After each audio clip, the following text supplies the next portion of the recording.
গোপন সূত্রে খবরের ভিত্তিতে অভিযান চালিয়ে দক্ষিণ ত্রিপুরার যাত্রাপুর থানার পুলিশ একটি পরিত্যক্ত স্থান থেকে প্রায় 47 কেজি শুকনো গাঁজা উদ্ধার করেছে। তবে এই বিপুল পরিমাণ মাদক কারা সেখানে মজুত করে রেখেছিল সে বিষয়ে এখনও নিশ্চিত কোনো তথ্য হাতে আসেনি। অভিযুক্তদের খোঁজে তদন্ত চালাচ্ছে পুলিশ। পুলিশ সূত্রে জানা যায়, বৃহস্পতিবার রাতে যাত্রাপুর থানার অন্তর্গত ঠাম্বামোড়া গ্রামের পাশের একটি রবার বাগানে মাদক মজুদ থাকার গোপন খবর পায় পুলিশ। খবর পাওয়ার পরেই যাত্রাপুর থানার ওসি পার্থনাথ ভৌমিক এর নেতৃত্বে একটি পুলিশ দল ঘটনাস্থলে অভিযান চালায়। অভিযান চলাকালীন রবার বাগানের একটি পরিত্যক্ত স্থান থেকে 2টি বস্তাবন্দি শুকনো গাঁজা উদ্ধার করা হয়। পরে সেগুলো থানায় নিয়ে আসা হয় এবং জব্দ করা হয়।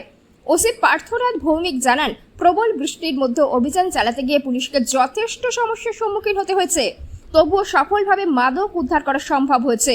ঘটনায় এনডিপিএস মাদক দ্রব্য নিয়ন্ত্রণ আইনে একটি মামলা রুজু করে তদন্ত শুরু করেছে যাত্রাপুর থানার পুলিশ। উদ্ধার হওয়া গাঁজার প্রকৃত মালিক এবং এর সঙ্গে জড়িত চক্রকে শনাক্ত করতে তদন্ত অব্যাহত রয়েছে। যাত্রাপুর প্রতিনিধির রিপোর্ট, প্রতিদিন ত্রিপুরা। গতকাল 16/7/2026 সন্ধ্যার সময় আমাদের কাছে খবর আসে কিছু গাঞ্জা কন্ট্রাব্যান্ড স্মাগলিংয়ের জন্য কিছু জায়গায় লুকানো আছে।